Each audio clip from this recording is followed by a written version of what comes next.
I'm running out of time, and it's not necessarily a budget type of thing. It's a point of perspective of needing to diversify the risk of my business, of my studio, of Aarimous Studios. I'm right now working on Hexagod, and through your feedback and your help, have been making huge strides to kind of nailing down the core fun of the game.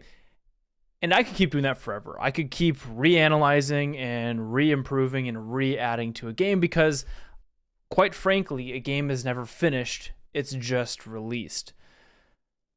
But as a studio who's trying to become profitable right now, Chess Survivors is selling copies, which is awesome, but that's a small little line item. And if I can start stacking more and more games, eventually I become a profitable studio. But that means I need to release a few more games, and likely it's going to take me 3 to 5 games to become profitable. So that means I need to get Hexagod out the door and then start working on game number 3.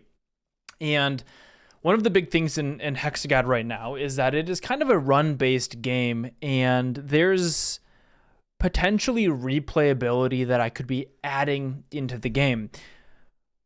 But that's going to take more time to add in maybe some meta progression or a meta campaign or something, and some randomness and uniqueness to each run, and really turn it much more into something like Against the Storm, where each run has its own unique, distinct features and kind of playthroughs and builds and kind of ways to min-max the run, but then also having this kind of meta progression and scale of this larger world.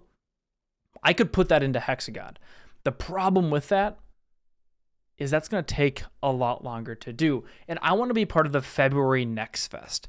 And so that gives me something to kind of think through the process of actually getting a game out the door and giving me a timeline. Now, I could also move from February into June, but I already did that by moving from October into February. So I really do want to stick with February because although funding is not a concern right now, I will run out of money at some point, likely early 2026, and I would like to try to get out 2 to 3 games by then and really push that timeline out. So February is really what I need to hit in order to release Hexagod early Q1 or late Q1, so probably March or April timeframe.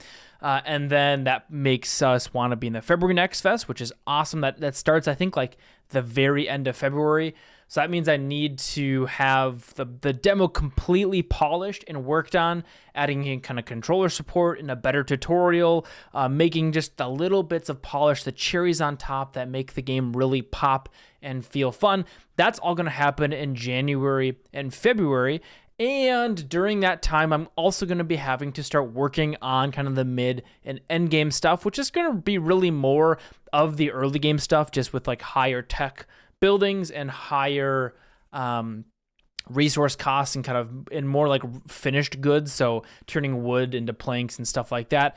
That's going to be end game stuff. So January and February are really going to be these grinds to basically complete the game.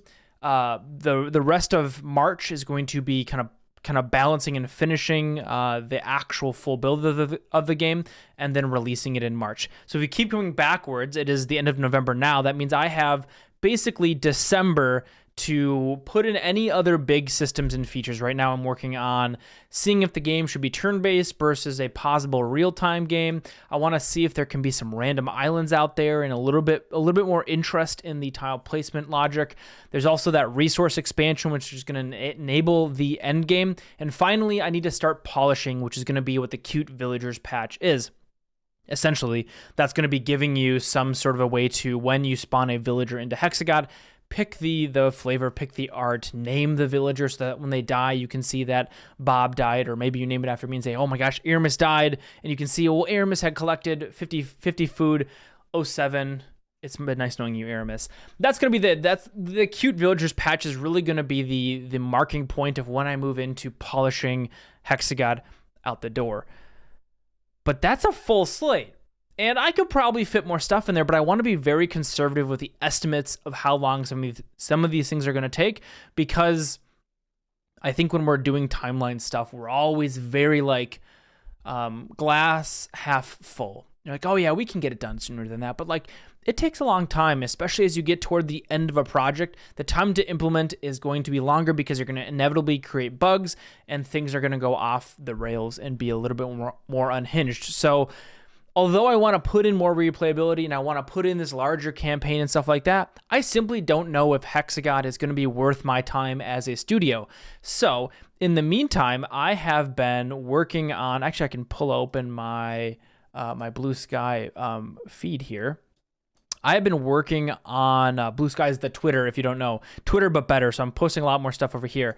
I've been working on a prototype for a new game that I'm calling it's a mining and hauling game. We're going to be grabbing these resources and having some kind of goofy physics-based things, and then have to take those resources back and put them onto these little trains that are like a trailer system that you have to haul back, sell for gold, improve your trailer system, go back out there, dodge hazards, maybe dodge pirates who are going to come and steal your stuff. So as I'm all doing this Hexagod type work of getting the game out the door, I also am going to be starting to cook up what game number 3 is going to be. And this is the first step today, was getting that prototype out the door. I'm not forsaking Hexagod. I'm not throwing away the development on it. Don't worry, it is going to get out the door.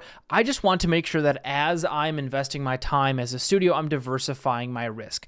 Hexagod does seem like it has some legs on it and could be a game that, hey, maybe February Next Fest, the game blows up and a bunch of streamers play it, a bunch of people play it, and I get a lot more wish lists. All of a sudden, I can expand this timeline out. But right now, it's sitting at about 1,500 wish lists.